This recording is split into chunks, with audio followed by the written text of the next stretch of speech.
Bonjour chers camarades bourse-coteurs, j'espère que vous allez bien. Je ne sais pas si vous avez remarqué, mais la bourse canadienne performe relativement bien depuis quelques mois lorsqu'on la compare à la bourse américaine. En fait, l'indice poursuit son ascension malgré le tumulte sur les marchés. Qu'est-ce qui explique que la bourse canadienne fait mieux que la bourse américaine? Et est-ce une bonne idée de se lancer dans le TSX? C'est ce dont je vous parle dans cette vidéo. D'abord, regardons comment cette performance se traduit statistiquement. Depuis le début de l'année, la bourse canadienne, soit le TSX, est en hausse de 4 %. Au sud de la frontière, la bourse américaine, soit le S&P 500, est en baisse de 4 %. L'écart de près de 8 % entre le TSX et le S&P 500 est considérable. Ce qui surprend le plus, c'est que le TSX est en hausse constante depuis le creux de la pandémie en mars 2020. La croissance du cours des actions s'est poursuivie sans interruption depuis la chute abrupte du printemps 2020 et l'indice continue de battre record après record. On ne peut pas dire la même chose du S&P 500. L'indice américain a connu une solide correction de janvier à mars d'une dizaine de points de pourcentage. Pendant ce temps, le TSX a tenu bon et s'est accroché à son sommet historique en ne cédant que quelques dixièmes de points de pourcentage. Pour comprendre ce désalignement des deux indices, il faut se rappeler l'environnement économique dans lequel nous naviguons actuellement. L'inflation, que ce soit au Canada ou aux États-Unis, est à des niveaux records en plus de 30 ans et celle-ci risque de continuer sa montée au moins jusqu'à la mi-année. Le pouvoir d'achat de pratiquement tout le monde s'érode et les investisseurs ne font pas figure d'exception. Ceux-ci cherchent donc à se couvrir pour éviter de voir leur richesse fondre comme neige au soleil. Tous cherchent à se mettre à l'abri de cette expropriation sournoise qu'est l'inflation. En réaction, les investisseurs fuient les recoins plus spéculatifs du marché. Les SPAC, les entreprises non profitables, celles aux flux financiers négatifs, les entreprises ayant de faibles marges de profit ou celles n'ayant pas le pouvoir d'ajuster leur prix à la hausse. Ils diminuent aussi la proportion d'obligations détenues dans leur portefeuille dont le rendement négatif crée automatiquement une plaie ouverte dans n'importe quel portefeuille d'investissement.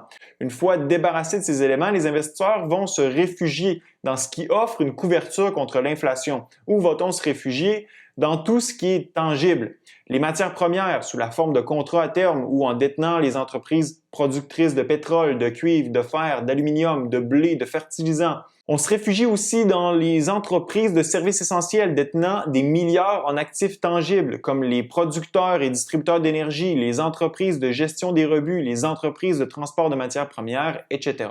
La logique derrière ce rebalancement découle du fait que l'offre de matières premières, comme l'énergie ou les minerais, est inélastique à court terme. Dans un environnement où la demande agrégée de l'économie est en forte hausse, en partie due à l'impression monétaire, le prix de ces matières premières ne peut que grimper et ainsi offrir une couverture aux investisseurs. Autrement dit, on peut doubler la quantité de monnaie dans l'économie du jour au lendemain, mais on ne peut pas faire de même avec la production de pétrole ou d'aluminium. À court terme, cette production est fixe. Des investissements massifs et du temps sont nécessaires pour que celle-ci augmente et participe à faire baisser les prix sur le marché. Par ailleurs, on ne peut pas non plus recréer un système de transport ferroviaire à la grandeur de l'Amérique, des barrages hydroélectriques ou un système de pipeline en créant ciseaux. Alors que l'inflation fait rage, la valeur des actifs détenus par ces entreprises augmente, tout comme le prix qu'ils peuvent facturer pour leurs services. En fait, les investisseurs délaissent le rendement potentiel que peuvent offrir les entreprises plus spéculatives dans le futur pour des entreprises qui offrent un rendement maintenant. On cherche du rendement présentement pour minimiser la perte du pouvoir d'achat. Dans un environnement où l'inflation est élevée, un dollar reçu aujourd'hui détient beaucoup plus de pouvoir d'achat qu'un dollar qui nous sera versé dans 10 ans. C'est ce qui explique que les investisseurs vont se débarrasser de Virgin Galactic pour acquérir Enbridge.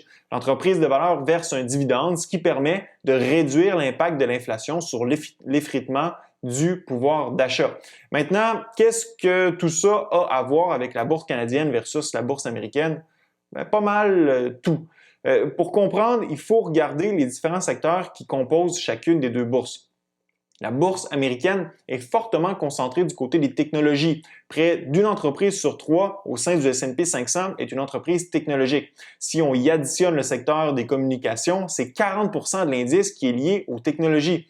Les secteurs de l'énergie, des matières premières et des services ne représentent que 9 % de l'indice, soit un peu moins qu'une entreprise sur 10.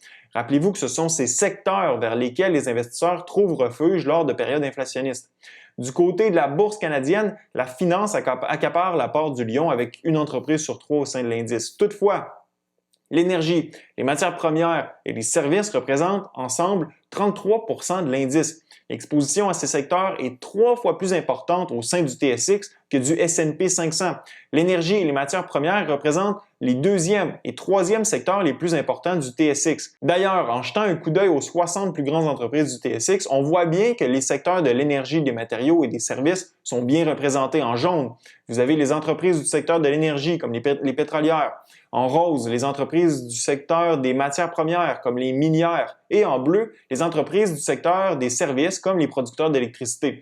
Par ailleurs, la Bourse canadienne contient un plus grand nombre d'entreprises dites traditionnelles versant des dividendes et sa valorisation est plus faible que celle de la Bourse américaine. Le rendement de dividendes de l'indice canadien est de 2,71 % et le cours bénéfice de plus ou moins 17. Grosso modo, vous payez 17 fois les profits pour acquérir l'indice du TSX ou, vu autrement, il vous faudra 17 ans de profit pour rentabiliser votre investissement initial, considérant une croissance nulle des profits et aucune appréciation des actions. Du côté américain, le rendement du dividende est de 1,45 % et le ratio cours-bénéfice de plus ou moins 24. Le fait que le TSX est beaucoup plus exposé au secteur refuge en période inflationniste, que son rendement du dividende est plus élevé et que sa valorisation plus faible que la bourse américaine, on peut comprendre pourquoi la performance de l'indice canadien surpasse celle de son rival américain. Assurément, si l'inflation persiste, les entreprises du TSX du secteur de l'énergie, des matières premières et des services risquent de mieux s'en tirer, ce qui aura pour effet de soulever l'indice ou à tout le moins de le rendre plus résilient face aux hausses de prix dans l'économie. Ces entreprises qui possèdent un plus grand pouvoir d'ajustement de leurs prix compte tenu de la nécessité de leurs produits et services peuvent mieux préserver leur marge de profit, ce qui est bénéfique pour l'indice du TSX de façon générale. La question qu'on doit se poser, c'est à savoir si c'est une bonne stratégie de se lancer dans le TSX. À court terme, c'est clairement une stratégie qui semble fonctionner lorsqu'on compare les deux graphiques. Par contre, ça continuera d'être vrai seulement si l'inflation persiste et si nous n'entrons pas en récession économique. Si l'inflation venait à ralentir en deuxième moitié d'année, on pourrait avoir un rebalancement vers les secteurs de la bourse moins défensifs comme les technologies. Par ailleurs, en cas de récession, l'énergie et les matières premières seraient les premiers secteurs à sous-performer, ce qui pourrait plomber le TSX. Finalement, dans le cadre d'une stratégie d'investissement passive, j'aurais tendance à simplement diversifier en détenant à la fois le TSX et le S&P 500. De cette façon, je pourrais bénéficier d'une couverture à court terme contre l'inflation et tout de même détenir les grandes entreprises technologiques américaines qui continueront de bien performer à long terme. Ce n'est que mon opinion personnelle. Laissez-moi savoir dans la zone de commentaires si vous êtes plus TSX ou S&P 500. Ce fut un plaisir d'être avec vous. À la prochaine.